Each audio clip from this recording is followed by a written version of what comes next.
Hello दोस्तों, बहुत बहुत स्वागत है भाई आप सभी का हिंदी मीडियम के इस नंबर 1 चैनल शुभम क्लास में। दोस्तों, आपके फिजिक्स के पेपर में मात्र 2 दिन का गैप है और इस 2 दिन के अंदर अगर आप अभी तक फिजिक्स में कुछ भी नहीं पढ़े हैं या आपका कुछ नहीं तैयार है तो किस तरीके से हम इस 2 दिन के अंदर अपनी तैयारी इतनी जबरदस्त रखें कि पूरे एग्जाम में जो भी क्वेश्चन आए उसे आसानी से करके आ जाएं और एग्जाम में 90+ आराम से लेकर आ जाएं। तो उसके लिए आज आप सभी को मैं पूरी प्लानिंग का भाई ये सबसे बड़ा ब्रह्मास्त्र देने वाला हूं। आप सभी लोग इस सेशन को शुरू से लेकर लास्ट तक पूरा देखिएगा, क्योंकि भाई इससे पहले आप हिंदी, मैथ और बायो का पेपर दे चुके हैं, यानी कुल मिला के ना थके हैं पांव कभी, ना हिम्मत हारी है। गणित, हिंदी और विज्ञान में आप सभी लोगों ने जंग जीत ली है। अब आपके भौतिक विज्ञान की बारी है। तो बिल्कुल इसी तरीके से जैसे आपने हिंदी,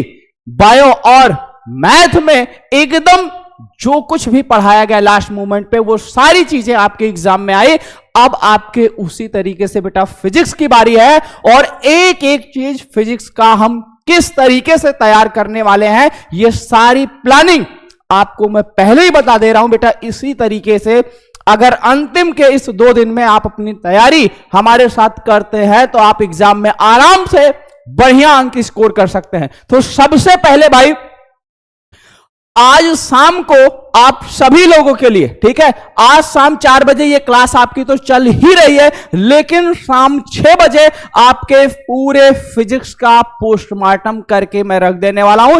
यानी जिन छात्रों का अभी तक कुछ भी नहीं तैयार है उनका पूरा एकदम अच्छे से तैयार हो जाएगा फिजिक्स के इस पोस्टमार्टम में। उसके बाद फिर 4 मार्च को यानी कि कल सुबह 6 बजे आपको पूरे फिजिक्स का वायरल पेपर यानी फिजिक्स का वायरल पेपर सॉल्व कराएंगे। और इसके साथ साथ दोपहर में 12 बजे आपके फिजिक्स के न्यूमेरिकल को हम लोग बिल्कुल एकदम नस्ते नाबूद करेंगे। यानी फिजिक्स के न्यूमेरिकल जो आपके पेपर के लेवल को बेटा हार्ड बनाते हैं, उन्हें सबसे पहले हम लोग धुआं करेंगे इस 12 बजे वाले सेशन में। और फिर शाम को 6 बजे पूरे फिजिक्स का भाई महायज्ञ होगा। यानी जो कुछ भी आपके फिजिक्स में बचा रहेगा वो सारी चीजें आपको इस महायज्ञ में एक साथ देखने को मिलेगा।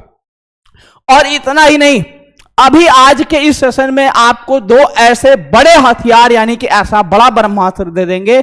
अगर आप कुछ भी नहीं तैयार है या एग्जाम में कुछ भी नहीं आ रहा तो वही दोनों चीजें जो है आपकी नैया को आराम से पार लगाएंगे। वो बहुत ही जबरदस्त ट्रिक है, अभी लास्ट में आपको दिखा दे रहा हूं, आपको लास्ट में बता दे रहा हूं कि उसे करना कैसे है और उसे अप्लाई कैसे करना है। ये सारी चीजें अभी आपको क्लियर हो जाएंगी। और फिर 5 मार्च को सुबह 6 बजे फिर से आपको एक फिजिक्स का वायरल पेपर कराऊंगा और दोपहर 12 बजे आपके फिजिक्स के डेरिवेशन और शाम 6 बजे आपके फिजिक्स के महातांडव की क्लास रहेगी, जिसके अंदर आपके पूरे फिजिक्स का कंप्लीट रिवीजन रहेगा। यानी जितना भी हम लोग आज की शाम, कल पूरा दिन भर और परसों दोपहर तक जितनी भी चीजें हम लोग पढ़े रहेंगे उन सारी चीजों का इस महातांडव के अंदर एकदम जबरदस्त तरीके से रिवीजन रहेगा। क्योंकि भाई देखिए, एग्जाम में जो कुछ भी तैयार है अगर उसका प्रैक्टिस हमें नहीं रहेगा तो हम अच्छे से नहीं लिख पाएंगे। और जो हमें तैयार है वो सारी चीजें एग्जाम में हम अच्छे से लिख कर आ जाएं, इसके लिए भाई प्रैक्टिस होना भी बहुत जरूरी है। तो शाम को ये जो आपके महातांडव का क्लास है ये आपके लिए बेटा बहुत ही महत्वपूर्ण रहेगा। और फिर सुबह 6 बजे जिस दिन आपका पेपर है उस दिन भी आप सभी लोगों के लिए अंतिम ब्रह्मास्त्र लेके आएंगे आंखों के सामने। मतलब इसमें कुछ ऐसा रहेगा कि आपके एग्जाम हॉल में जो आपको पेपर में क्वेश्चन मिलेंगे वो सारे क्वेश्चन आपको कुछ इस तरीके से इस कदर तैयार किए जाएंगे कि पेपर से पहले अंतिम ब्रह्मास्त्र में वो गेस्ट क्वेश्चन जो है आपको सुबह में कराए जाएंगे। क्लियर है भाई? तो ये सारी चीजें, ये रही पूरी की पूरी प्लानिंग, कब कब क्या होने वाला। तो फिर से एक बार मैं रिपीट कर दे रहा हूं, आज शाम 6 बजे आपके फिजिक्स का पोस्टमार्टम सुबह, ठीक है, 4 मार्च की सुबह 6 बजे आपका एक वायरल पेपर और फिर दोपहर 12 बजे फिजिक्स के न्यूमेरिकल और फिर शाम 6 बजे महायज्ञ। अगली सुबह यानी कि 5 मार्च को फिर से आपके फिजिक्स का एक वायरल पेपर और दोपहर 12 बजे आपके डेरिवेशन और शाम को महातांडव का क्लास और फिर जिस दिन आपका पेपर है उस दिन ये क्लास आपको तो मिल ही रही है। अब सबसे बड़ा ब्रह्मास्त्र जो आप सभी के लिए, हर एक बच्चे जिसकी तैयारी अभी तक कुछ भी नहीं हुई है या अगर आपने कुछ भी नहीं पढ़ा है तो यह ब्रह्मास्त्र भाई आपके लिए एकदम रामबाण है। क्या है? फिजिक्स के डेरिवेशन कैसे करें। हर एक चीज का, हर एक, चाहे डेरिवेशन हो या न्यूमेरिकल हो या थ्योरी हो, हर एक चीज को करने का, लिखने का पूरा प्रॉपर तरीका अगर आप जानते रहोगे तो तैयारी ना होते हुए भी आप एग्जाम में बढ़िया अंक स्कोर करोगे। तो चलिए सबसे पहले भैया इसको देखते हैं, फिजिक्स के डेरिवेशन कैसे करें। मान लो अगर आपके पेपर में कोई ऐसा डेरिवेशन आ रहा है या कोई ऐसा डेरिवेशन आ गया है जो आपको नहीं तैयार है, तो उसके लिए हम क्या करें, या अगर आपको तैयार है तो उसको हम किस तरीके से करें। जैसे क्वेश्चन के तौर पर एक सिंपल सा हम डेरिवेशन लेते हैं आपको समझाने के लिए एग्जाम्पल के रूप में। मान लीजिए हमें कोई समांतर प्लेट संधारित्र की धारिता निकालनी। क्या करनी है भाई? कोई समांतर प्लेट है, कोई समांतर प्लेट संधारित्र है। क्या है? समांतर प्लेट संधारित्र है, इसकी धारिता हमें निकालनी है। क्या करनी है बेटा? इसकी धारिता हमें निकालनी है। तो इसके लिए हमें क्या करना होगा? अब इसमें देखिए निकालना क्या है? धारिता। क्या निकालना है? धारिता। तो बेटा धारिता की परिभाषा आपको तो पता ही होगी, ठीक है। किसी चालक के एकांक आयतन में स्थित आवेश को हम क्या कहते हैं? उस चालक की धारिता कहते हैं, ठीक। मतलब C बराबर Q अपान में B, Q अपान में B, Q अपान V। आगे बात समझ में? जहां Q जो है चालक पर उपस्थित आवेश की मात्रा है और B उस चालक का विभव है, B उस चालक का विभव है, ठीक है। ये इतनी फार्मूला सिंपल सा आप जानते हैं, लेकिन ये फार्मूला हमें पता है, लेकिन निकालना क्या है? समांतर प्लेट संधारित्र की धारिता। तो समांतर प्लेट संधारित्र की धारिता कैसे निकाली जाती है? तो सबसे पहले बेटा आप यह समझ लो कि समांतर प्लेट संधारित्र होता क्या है, ठीक। इतनी बात आपको पता है कि समांतर प्लेट संधारित्र होता क्या है। इसमें क्या भाई कि समान आकार व समान क्षेत्रफल की दो प्लेटें होती हैं। क्या? समान आकार तथा समान क्षेत्रफल की दो प्लेटें होती हैं। तो मान लिया गया भैया ये दो प्लेटें हैं जो एक दूसरे से d दूरी पर रखी गई हैं। कितनी दूरी पर बेटा? d दूरी पर रखी गई हैं, ठीक है। समांतर प्लेट संधारित्र क्या है, उसकी कंस्ट्रक्शन, उसकी रचना तो आपको इतना पता है, वही चीज है। मान लेते हैं इस प्लेट का क्षेत्रफल a है और इसके एक प्लेट पर प्लस आवेश अगर होगा तो दूसरे पर क्या होगा? माइनस आवेश होगा।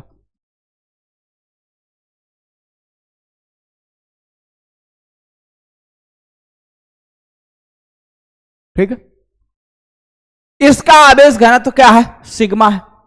अगर इस पर आवेश की मात्रा पूछी जाए तो आवेश की मात्रा बराबर क्या हो जाएगी? आवेश घनत्व गुणे क्षेत्रफल।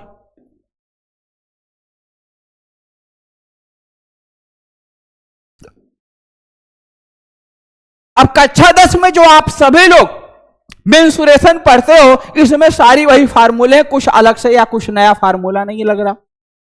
हमें आवेश घनत्व दिया है बेटा, क्या दिया है? आवेश घनत्व दिया है, क्या है? सिग्मा है।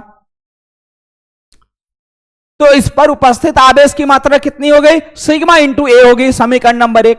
यानी हमें निकाल लिया आवेश, आवेश की मान हमने निकाल लिया। अब हमें क्या निकालना? विभव। विभव क्या? इन प्लेटों के बीच में कितना विभव होगा या कितना विभवांतर होगा, ये अगर हम निकाल लें तो इस फार्मूले में उठा के रख देंगे, सीधे सीधे हमारा आंसर आ जाएगा। यही ना? यही ना? अब देखो ये आवेशित है, ये प्लेटें क्या है? आवेशित है। तो आवेशित प्लेटों की वजह से क्या उत्पन्न होता है? वैद्युत क्षेत्र उत्पन्न होता है। तो प्लेटों के बीच में कितना वैद्युत क्षेत्र उत्पन्न होगा? ई बराबर सिग्मा बटे एप्सिलॉन नॉट, ठीक। ई बराबर कितना होगा? सिग्मा बटे एप्सिलॉन नॉट होगा, ठीक है। और वैद्युत क्षेत्र की तीव्रता और विभव में हम संबंध जाते हैं, क्या होता है? V बराबर होता है ई इंटू डी, जहां डी क्या प्लेटों के बीच की दूरी, ई का मान सिग्मा बटे epsilon not into D.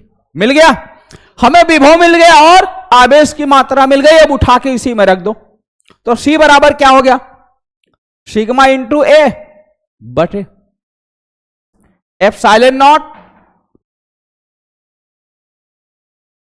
Sigma बटे एप्सिलॉन नॉट इंटू डी। अब देखो इससे ये कैंसिल हो गया, एप्सिलॉन नॉट चला गया ऊपर, तो सी बराबर हो गया एप्सिलॉन नॉट ए अपान में डी। समांतर प्लेट संधारित्र की धारिता का यही सूत्र है, समांतर प्लेट संधारित्र की धारिता का क्या होता है, यही सूत्र होता है। क्लियर हो गई। अब इसमें क्या कितने स्टेप लगाए गए मैं बहुत ध्यान से देखना, फिर से एक बार समझा दे रहे। डेरिवेशन अगर करना नहीं आता है तो कैसे इसे आसानी से हम कर सकते हैं। हमसे पूछा क्या, सबसे पहले उस चीज पर ध्यान दो।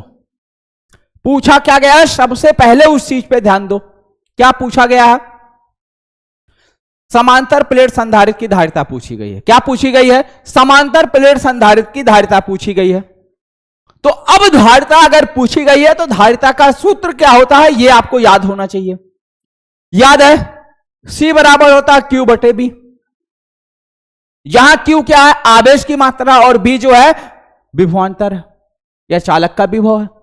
किसकी बात हुई है, समांतर प्लेट की बात हुई है। तो हम एक समांतर प्लेट बना लिए और इस प्लेट का क्षेत्रफल A हो गया और इसका आवेश घनत्व जो है वो सिग्मा हो गया, और इन प्लेटों के बीच की दूरी क्या हो गई, D। समांतर प्लेट संधारित्र क्या कहलाता है, इसकी परिभाषा क्या है, ये तो मालूम है ना, क्योंकि डेरिवेशन तभी आपसे अच्छी तरीके से सॉल्व हो पाएगा जब डेरिवेशन, जो डेरिवेशन आप कर रहे हैं उस डेरिवेशन में जिस चीज का डेरिवेशन कर रहे हैं उसके बारे में आपको पता हो।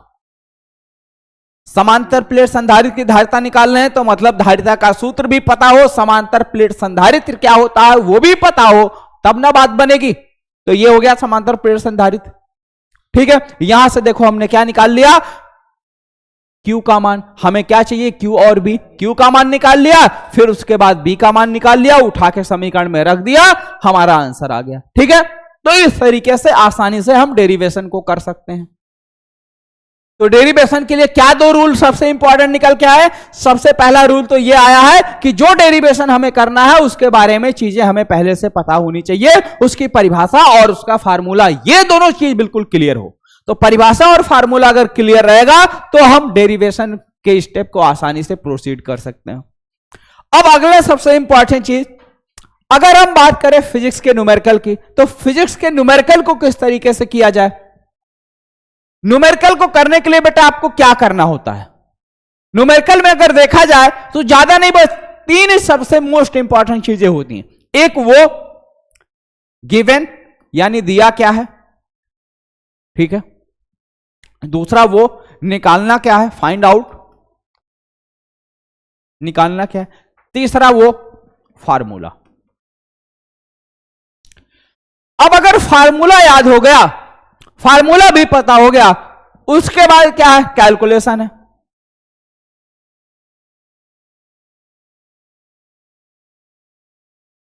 बस इन चार चीजों के अलावा आपके न्यूमेरिकल में पांचवें चीज की जरूरत नहीं है, और पांचवें चीज की अगर जरूरत है तो वो लास्ट में क्या है, यूनिट। तो न्यूमेरिकल के लिए बेटा इतनी, यानी ये पांच चीजें, ठीक है, ये पांच ही चीजें अगर एक साथ सही मात्रा में मिल गई तो क्या बन जाता है भैया, मुक्का बन जाता है, सबसे पावरफुल चीज बन जाती है। उसी तरीके से अगर ये पांच चीजें अगर आपको अच्छे से पता है, बस इन्हीं पांच चीजों पर फोकस आपने किया, तो फिजिक्स का बेटा कोई भी न्यूमेरिकल हो, चाहे वो बोर्ड एग्जाम के लेवल का हो या किसी कॉम्पिटिटिव एग्जाम के लेवल का हो, कोई भी क्वेश्चन हो आसानी से लगा सकते हो, बस ये पांच चीजें अगर आपको पता है।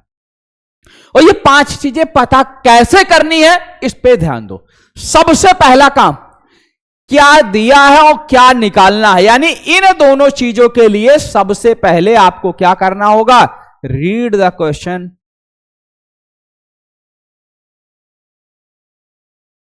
यानी जो आपका क्वेश्चन है, जो आपका पेपर में क्वेश्चन दिया है, उस क्वेश्चन को भैया हमें बहुत ध्यान से पढ़ना होगा, कम से कम अगर एक बार में नहीं समझ में आ रहा तो 2 बार या 3 बार आराम से उस क्वेश्चन को पढ़ना होगा।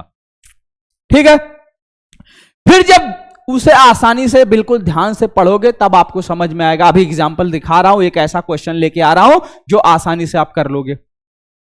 फार्मूला, फिर जो दिया है और जो निकालना है, इन सबको को रिलेट करते हुए हमें एक ऐसा फार्मूला, मतलब फार्मूला हमें याद होना चाहिए, या जो हमें दिया है, जो निकालना है, ये सारे टर्म उसमें आ जाएं एक साथ। ठीक है, फिर फार्मूले पे रखो, कैलकुलेट करो और लास्ट में जो है यूनिट लिखो, आंसर आ गया। अब एक क्वेश्चन आपके सामने है। अब आइए इस क्वेश्चन पर जो हमने सीखा वो प्रैक्टिकल हम लोग करते हैं। फिजिक्स के न्यूमेरिकल को करने के लिए जो ट्रिक या जो भी तरीका हमने सीखा उसे यहां अप्लाई करते हैं, लेकिन उससे पहले थोड़ा सा मैं आपको कैलकुलेशन के ट्रिक के बारे में बता दूं। बेटा, कैलकुलेशन के ट्रिक में हमेशा सबसे पहले जो 10 की पावर है, 10 की पावर वाली जो चीजें हैं उसे सॉल्व करो। ठीक है, और जब 10 की पावर वाली चीजें सॉल्व हो जाएं तो ऊपर वाली चीजों को ऊपर एक साथ, नीचे वाली चीजों को नीचे एक साथ किया करो, और फिर जो कटे उसे काट दो। ठीक है, जो कटे काट दो, फिर लास्ट में जो बचे उन सबको कैलकुलेट करके उसका क्या करो, आंसर करो। क्लियर है भाई? अब आइए इसका यहां पर हम लोग एप्लीकेशन करते हैं, यानी इसका यूज देखिए कैसे करना, बहुत ध्यान से। क्या कह रहा भाई, एक समांतर प्लेट का व्यास 6 सेंटीमीटर है, यानी समांतर प्लेट है, उस समांतर प्लेट का व्यास 6 सेंटीमीटर है। तो मतलब व्यास का मतलब क्या हो गया, 2r, यानी त्रिज्या का 2 गुना। तो r बराबर दिया 6 सेंटीमीटर, तो यहां से भाई त्रिज्या कितनी हो गई, 3 सेंटीमीटर। अब सेंटीमीटर को तुरंत न्यूमेरिकल लगाने के लिए जितनी भी यूनिट आपको एसआई में नहीं दी है, सारी यूनिट को आप एसआई यूनिट में कन्वर्ट कर लीजिए। तो ये हो गया आपका 3 × 10 की घात -2 मीटर। ठीक, और क्या दिया है, उसमें परावैद्युत के रूप में वायु भरी है, यानी वायु अगर भरी है तो वायु का परावैद्युतांक 1 होता है, कोई दिक्कत नहीं, जाने दीजिए। यदि संधारित्र की धारिता 20 माइक्रोफैरड है, यानी सी का मान दिया है 20 माइक्रोफैरड। क्या पूछा भाई, धारिता ना, सी, माइक्रो को फैरड में 20 × 10 की घात -6 फैरड। ओके, कह रहा इसके प्लेटों के बीच की दूरी ज्ञात करो, यानी डी का मान ज्ञात करना। अब बताओ भाई, जो चीज दिया है वो हमने लिख लिया, जो चीज निकालना है वो हमने लिख दिया। अब क्या करना है, फार्मूला। तो फार्मूला कौन सा लगेगा, समांतर प्लेट संधारित्र की धारिता C बराबर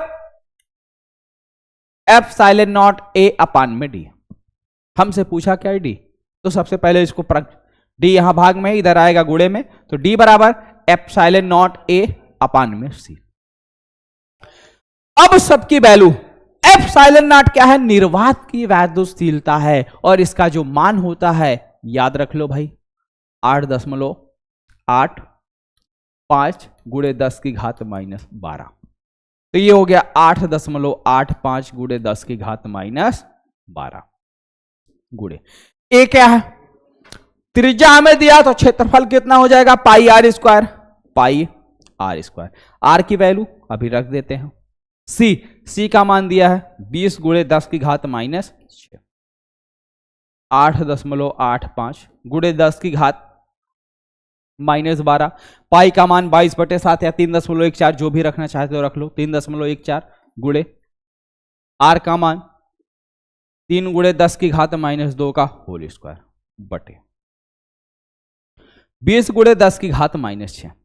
हमने क्या कहा भाई, सॉल्व करते समय सबसे पहले 10 की सारी पावर को देख लो। 8.85 गुणे 10 की घात, यहां -12 है, नीचे -6, नीचे वाला -6 ऊपर जाएगा, +6 हो जाएगा, तो -12 + 6 यानी कि हो गया -6 गुणे 3.14 गुणे स्क्वायर करोगे, 3 का वर्ग करोगे 9 हो जाएगा, गुणे 10 की पावर -4 डिवाइडेड बाई 20। अब क्या करना भाई, डी बराबर यहां -6 यहां -4, कितना हो गया 8.85 गुणे 3.14 गुणे 9 और गुणे 10 की घात -10 और बटे 20। ठीक है, अब क्या करना, अब कोई 10 की पावर नहीं बची, अब और कुछ कट नहीं रहा, क्योंकि 2 से काटना चाहो 2 से काट दो, 2 दहम 10, 2 1 के 2 और 2 पंचे 10, 2 से 14, ये कट गया। ठीक है, नीचे 10 हो गया, 10 होने का मतलब ऊपर जाएगा माइनस हो जाएगा पावर, 10 का मतलब नीचे पावर 1 है, 10 का मतलब क्या होता है 10 की पावर 1, ऊपर जाएगा -1 हो जाएगा और -10 पहले से, तो इसमें एक और बढ़ गया 11।